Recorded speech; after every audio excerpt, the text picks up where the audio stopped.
Hello, all you positive heads out there. It's so good to be back with all you beautiful reflections of the one source consciousness that creates and animates all things. If you're new to this podcast, of course, we are super happy to have you here, and we just ask that you bring an open mind and heart to your listening experience and to be prepared to explore vantage points that I'm convinced will help shift or solidify your current understanding of the ultimate nature of reality in a way that is extremely empowering. Speaking of exploring powerful perspectives, I'm super excited to announce the release of my very first book, The Golden Key: Modern Alchemy to Unlock Infinite Abundance. If you're ready to alchemize the circumstances in your life so that your abundance expands to an entirely new level in 2021, head over to goldenkey.gift to download the audio or ebook as my gift to you by using the code POSITIVEHEAD.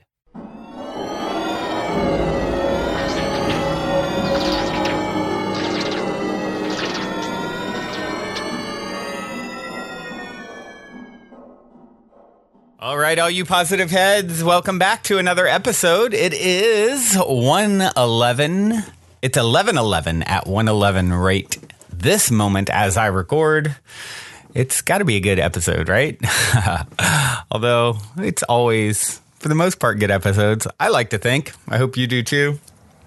I am going to take a question today from someone, share a video clip from Abraham that I really, really love, really, really powerful. And so let's just dive right in. I don't have any new reviews to read today, which is somewhat of a rarity. So any of you guys who've been thinking of reviewing on iTunes, not only will it give me a boost and help to fuel my fire to continue this labor of love, but even more importantly, it helps us to reach new people. And one of the things that excites me the most is when someone says, "Oh, I randomly stumbled across your podcast and now it's had, a big impact on my life." And, because what's great about that is you guys are the ones that are helping to make that happen by sharing with friends, family, or reviewing, on iTunes, which of course is the holy grail of all things podcasting. This helps us to find those people who are, putting out the vibrational beacon, if you will, and are a close enough match that we find our way to them collectively, and our ever-growing family of P-heads is that much more full and powerful. The ability to affect others in the world is such a powerful thing. Imagine if we could all have imagine if the whole world had the realizations that we talk about regularly on the show. How different of a society it would be.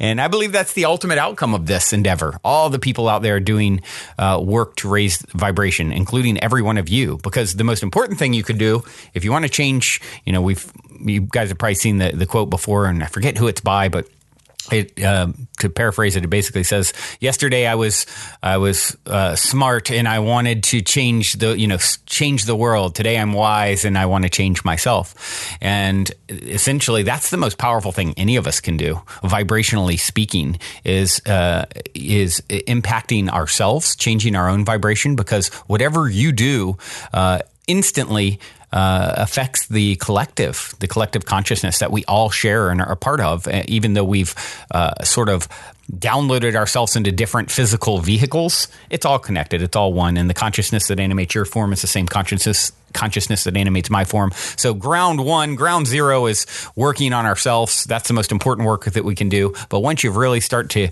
get some get your sea legs with that, so to speak, you're getting kind of strong in what you're able to do, and you're feeling good about yourself. Reaching out to other people is a great next step if you feel called to do that. And this is a great way to do it. All right. So let's jump right in, shall we? Also, if you guys aren't on the Facebook group, Positive Heads with an S, lovely place to connect with other people, other listeners, other P-heads, and ask questions. You can write questions to Brandon at positivehead.com right through the Facebook group or through the Positive Head website as well. Let's see. This one came in from Brandon to Brandon. Hey, Brandon. Hope it's okay that I'm reaching out to you on Messenger. I am hoping that you'd be willing to shed some light on this topic for me. I'm looking at a potential career change. I truly feel something new would be so refreshing for me. However, change is hard. I have a 1-year-old at home and income is certainly important.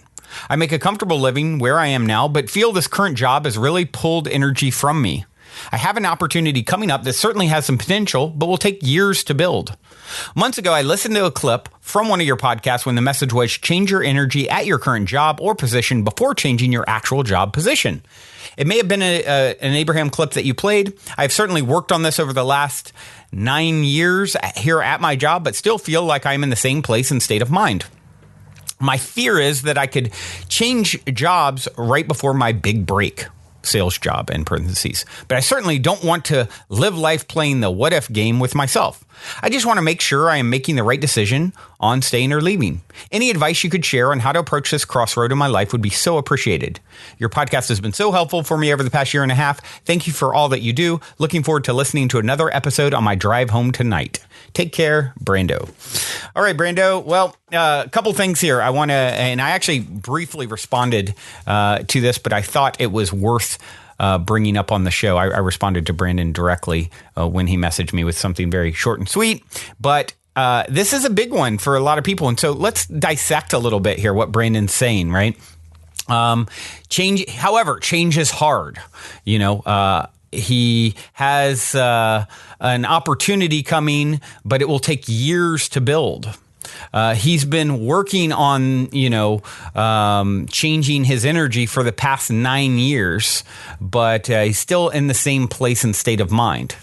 His fear is that he could change jobs right before he gets a big break, and he doesn't want to play the what if game, and he wants to make sure that he makes the right decision. So if we start looking at the spelling, the abracadabra, the words that Brandon is casting, the spells that he's casting with these stories, with these beliefs, you can probably see where there could be some issues keeping Brandon stuck. First off, do all opportunities really take years to build? Could there be? What if Brandon believed that opportunities even better than what he's thinking of could manifest itself much quicker, right?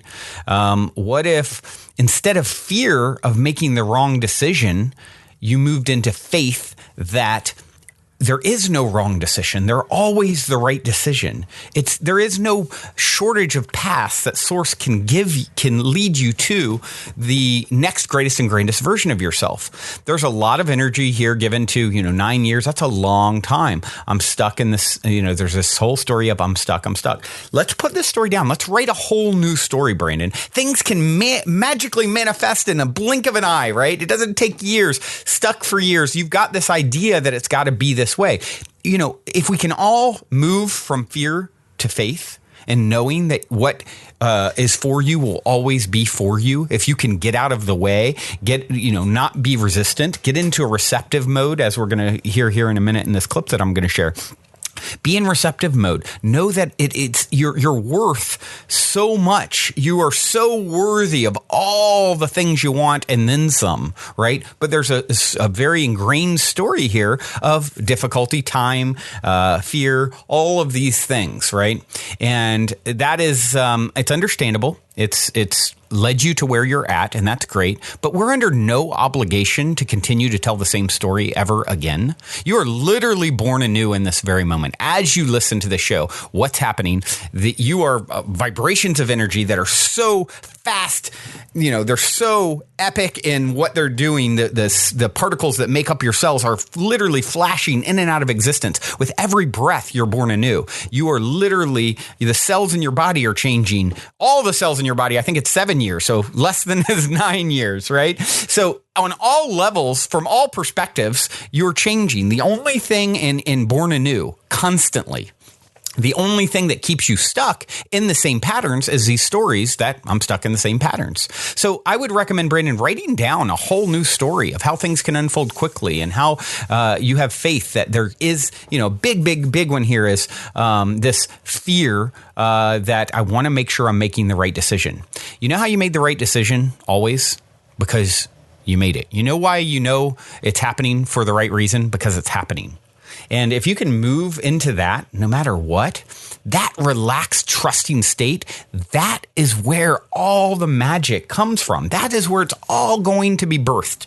That is the key. Not all this other stuff is sort of ancillary. It's on the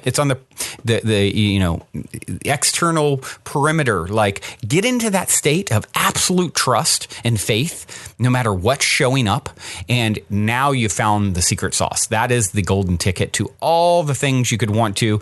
The sales job at another place, perhaps it's 100 times better, or that one, or something even more. It's always what you're thinking could be you would like for yourself, or better, right? It's always what you're thinking or better. That is what you train yourself to focus on. And move into faith. You can move into your face if you want. I guess we all kind of live there to some degree.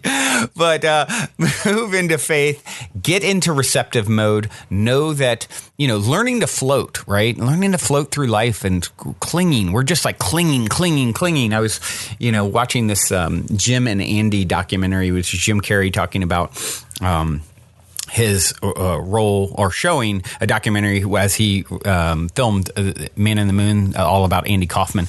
And, he's talking about that. We're just floating through space, clinging to things, looking for security, and just how he's come to a place where he's just letting go of that completely, just completely being okay with no identity, no agenda, not needing to define himself or get approval from anyone else, and all these things. And if you can move into that sort of, in that energetic space, so much magic can arise from that.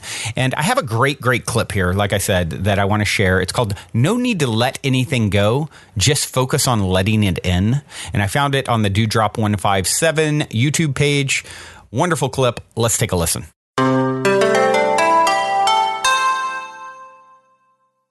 And are you refreshed? Yes. Good. Now what? Hey, Abraham. Okay, the first thing I want to share was Charles Martinet and how he became the voice of Mario from the Super Mario video games. Seems a little random, but there's a point to it. So,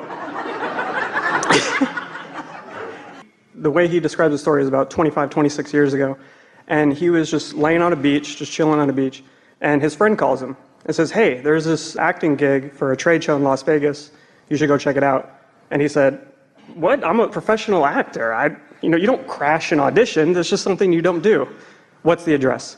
So, so he went, and then as he showed up, the producer and the cameraman were basically 1 foot out the door, and they were about to leave. And he said, oh, hey, I was wondering, could I audition for this thing? And the producer looked at his watch. All right, come on, show me what you got. And then they went in, and then he did the audition, and he said, just keep talking, and when you stop talking, that's your audition. And so after about a half an hour, the producer said, stop talking, you're done. And so he said, thanks, we'll be in touch. And so he thought he didn't get the job. So then he was like, well, whatever, I'll just go back to the beach and just continue to relax.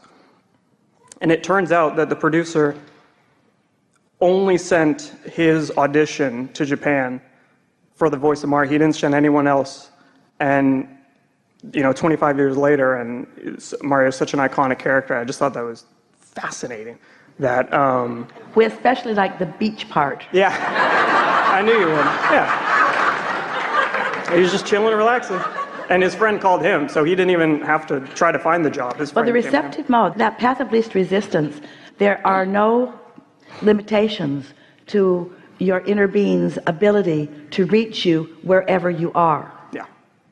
But the more relaxed you are, and the more not out of the receptive mode you are, then of course the more in the receptive mode you are.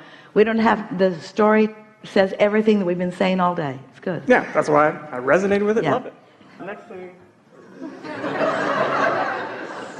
Okay, next thing. He has a bag of tricks. They're not for kids. Okay, so for this, I feel the concept of letting go is an outdated concept. I kind of view it like technology, like the concept of letting go is like an 8-track or a VHS tape. And yeah, when there's much better things that could take its place. So is it okay if I read this? Certainly. Thank you. You're so nice.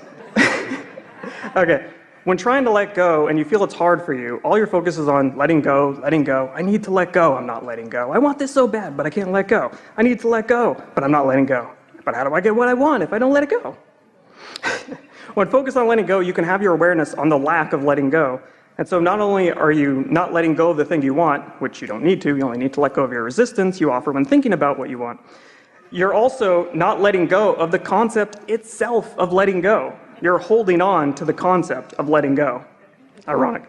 If you truly want to let go, stop focusing on letting go. It can be a lack-based concept. This is an inclusive universe, not exclusive. So instead of focusing on letting go, begin focusing on what you want to let in. Yeah. Again. Brilliant. Thank you. The reason letting go can feel like you're focused on the lack of what you want is because when you let go of something, you're at a loss. It doesn't feel like you get something good feeling in return. Did we offer the words let go today? What? Did we? We may have already moved on. Okay, sorry. Sorry. Can I at least read this one line? Yes, give it to us. Okay, this one line. Okay. So here's the thing. You aren't focused on letting go or losing something. You're focused on letting in and gaining something. And that shift in perspective makes all the difference. That's right. And that's the reason that we began talking about getting into the vortex. Yeah. Getting into the receptive mode. You're right. To give your attention to what it is you do want, and even more important, how you do want to feel. Yes. Yeah. Yes. What? No, I'll skip that one. Oh. I'm not going to read this whole thing. I just want to read one line, and then I'll move on to the other thing. But this one thing, this is in relationship to step 5, which I think you'll appreciate. That step 1 is not a step back. So I think, yeah, I like that one. Clearly loved it as much as I did. Well, so we've been saying, and we agree with you again, Okay. Step 5 is not being mad at yourself for being in step 1, because step 1 is a necessary, contrasting part of focusing. Yeah. Yeah. Are you just wanting us to use different words? No, just different ways of explaining the same thing. Okay. Yeah. You know, which is like love. using different words. Yeah. Yes. Exactly. Okay, and so for the last thing, I wanted to talk about step 6 in the introduction. Hopefully you figured out what it is. 'Cause we yes. don't have a clue. Yes. Well, in order to talk about step 6, you have to So talk about step 1 5. is Yeah. asking, because knowing what you don't want, knowing what you do want causes you to ask. Step 2 is not your work, source answers. That's what the vortex is. That's all that coming together. That's that building of all that momentum in the vortex. Step 3 is being in the receptive mode so that you can allow what you're asking for to come into your awareness. Step 4 is mastery. Become master of step 3. It's what you were talking about. That's where in the category of not trying to let go of it, but instead allowing it. That's what that mastery is about. Getting a sense of what the feeling of being in the receptive mode is. So that's step 4. Step 5 is being aware that while you are most often in the receptive mode because you have mastered it, that because of your powerful desire that you were born with, that you will never give up, this powerful desire to continue to move forward, to continue to have more things to ask for, to continue to give birth to more desires, then step 1 is a necessary and important part of the equation. So step 5 is understanding that step 1 is going to come up over and over again. But once you've mastered being in the receiving mode, then step 1 is something that you don't dread or fear or try to let go of. Instead, it's something that you embrace because you understand that that's where all the juice is. Yes? Yeah. So step 6 is? Well, I feel that step 5 is basically embrace contrast and that you're okay with it. I would say that step 6 is embrace desire. And the difference would be when you embrace contrast, you're accepting and appreciating what is and what has been. Can you accept it and embrace it at the same time, or are those two different words? I'd say there's a vibrational difference between them. Yeah. So choose one. When you embracing what is and what has been, And when you embrace desire, you're appreciating the anticipation of what you want and what is unfolding. You're focusing the energy forward towards asking and allowing and expecting what you want. You don't hold back wanting for fear it might not happen. You're in the place of knowing it will happen, so you state your desires, ask away, and have master the receptive mode to where you know you will receive what you are wanting. It is such a wonderful thing to be consistently in that receptive mode, because once you're in that receptive mode, what happens is you're getting all these impulses and inspirations that you're consciously aware of what your vibrational stance was that accomplished them. And then that's that true mastery. And then you're not afraid of the world anymore. Then you're not afraid to ask. Then you don't think that there is any risk. Sometimes we would say to people, or they would say to us, Abraham, I think I've got this down, and I've been practicing it, and I'm doing really good, and my life is working really well for me. But those people at work are so negative. And what they're saying is, and I'm worried that I will, as you said, maybe take a step back, that I won't be able to hold my connection if I live in the real world. So step 5 is understanding that the real world is okay, that the contrast is always serving you. It's sort of like where you started in the beginning, because you may have heard us say this. It might be on your paper. Probably is. That you don't have to know anything about the law of attraction. You don't have to know anything about the laws of the universe. You could just be in this world being exposed to contrast, and you would naturally be giving birth to desires. Everyone is doing it. You cannot stop doing that. So you don't even have to know about step 1 in order to be fulfilling it fantastically.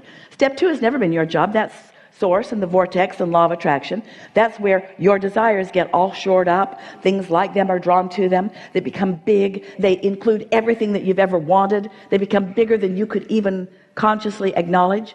And then step 3 is, because you are on the beach, because you are chilled out, because you have let go, because you're not worrying about this or that or this or that, because you are in the receptive mode, and often accidentally, because you didn't do it on purpose. You just followed your natural instinct to want to feel good, and it feels good to feel good, and it feels good to go to the beach, and it feels good to be in the sand, and it feels good. So you don't have to know any of that either. Step 1, step 2, step 3 all happened without you even knowing about it. But now where the mastery comes in is where you are starting to put 2 and 2 together. You're starting to notice the relationship between how you felt and what is turning out. You're starting to notice that there is a vibrational thing that's going on that you can feel even before manifestation. Mastery of creation means you got to know what's going on before there's a manifestation that tells the tale of what's going on.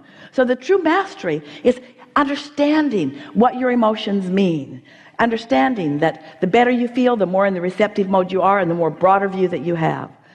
And then step 5 is relaxing into the absolute understanding that it is right for you to have been born into a world of contrast. So many people, there have been hundreds of them that have sat in this chair before us, and their predominant question that they want to know about is, Abraham, if we were source energy, and if we were living happily ever after, and if we were pure positive energy, why would we ever come into a situation where contrast is thwarting us in the way that it is? And that's the part that step 5 really answers. You got to fall in love with step 1. You got to love yourself so much. You've got to feel your worthiness regardless of what's going on. You've got to not be so quick to judge yourself unworthy because of this consequence or this thing that is unfolding right now. That mastery of understanding.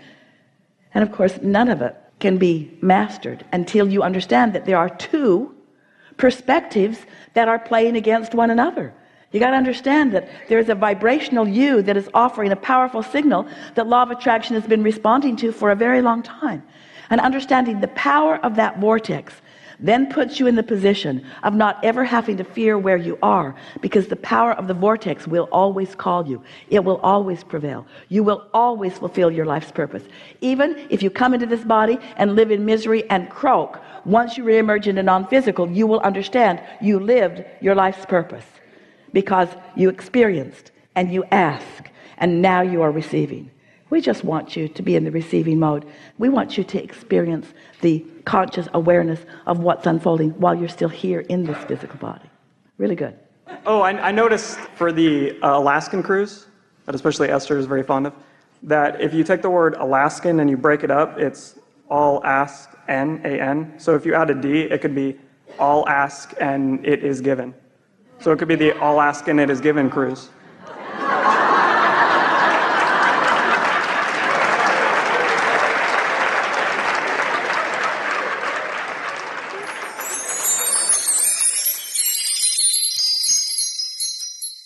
Okay, these 5 steps, so good, so good. She talked about, step 1 is asking, right? Step 2 is source answers, right? So as soon as you ask, it is given, right? It is happening vibrationally, instantly in the eternal nowness that exists outside of physicality. Instantly, you have a vibrational escrow of all the things you've ever asked for. The only reason they haven't ever shown up in your physical, or the ones that haven't shown up rather, is because you've never become a vibrational match in your 3D, bio bodysuit. You've never become a vibrational match. So it's still just there waiting, and you can get into vibrational alignment with it at any time, and then it will magically appear in your world, right? But step 1 is asking. Step 2 is, and this is the vortex she talks about. It's all in your vortex. You have so much goodness in that vibrational escrow. You don't need to do anything but ask, and then source answers it instantly, right? It exists instantly. So this part's not your work, but the thing where we miss it and we don't see it show up is step 3. We're not in receptive mode for it. We're trying to figure out how to do it and focused on the lack of what it is that is actually in our vibrational escrow just outside of physical view, right? It's there. Step 4 is really mastering step 3, right? Getting really good at this. This is the whole floating, she talked about being on the beach. You're relaxed. You're not trying to do anything. You're allowing things to unfold naturally. In the example, that this guy was pretty funny, by the way. Definitely had me laughing. And then step 5, such a key one, guys. Step 5, being aware that step 1, not having and asking, is necessary over and over and over again. This is all about learning to embrace the contrast. You don't know that which you want unless you know that which you don't. So step 1, no matter how good you are, you're going to always have step 1. There's something that I don't have that I want to call into my world. Knowing the real world that creates that contrast is always serving you. It's okay. And, she gave us a great point here. If you ever notice the relationship about how you felt and how something turned out, if you look back, you'll notice it was when you were relaxed about it. It's why you can so easily manifest the things you don't care that much about, right? Because you're not holding on. You're not focused on the lack of it. You're not, it's not do or die and all this tense energy. It's like your job is to ease the tension. This is becoming step 4, becoming a master, easing the tension, relaxing. She said, mastery of creation means you've got to know what's going on before a manifestation tells the tale of what's going on. So you're being it to see it, right? You are trusting. This is that moving into faith instead of fear I was talking about. This is true mastery, understanding what your emotions mean and how they create. And bottom line is just stopping to judge yourself or situation. Any contrast that appears to be thwarting you is happening for you. So you're going to fall in love with step 1. Feel your worthiness no matter the consequences. Don't judge the step 1 and say, oh, I must not be doing it right. I'm off. I'm not getting it. So yes, Brandon, who is stuck in step 1 a lot, feel your worthiness.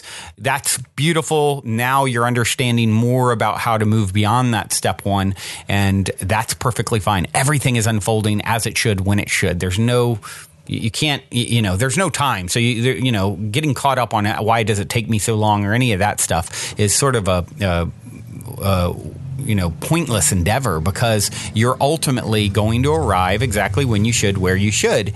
And understanding these steps is a key to really moving things along if you so desire to do. All right, everyone. Well, this has been a beautiful experience starting out this magical episode all about how to manifest, right? Really, what we're talking about over and over and over again, and we'll continue to talk about over and over and over again. Had to be a good one. I knew it. Starting at 11:11 on 111. Until next time, I have a wonderful track to leave you guys with. Chromie. The song is Loki. Love you all so much. Also, before we cue up today's song, as a quick reminder, don't forget to download the Golden Key audio or ebook as my free gift to you at goldenkey.gift using the Golden Key code POSITIVEHEAD. And please, if you enjoy my gift, leave a positive review on Amazon so others can unlock their lives with the help of the Golden Key as well.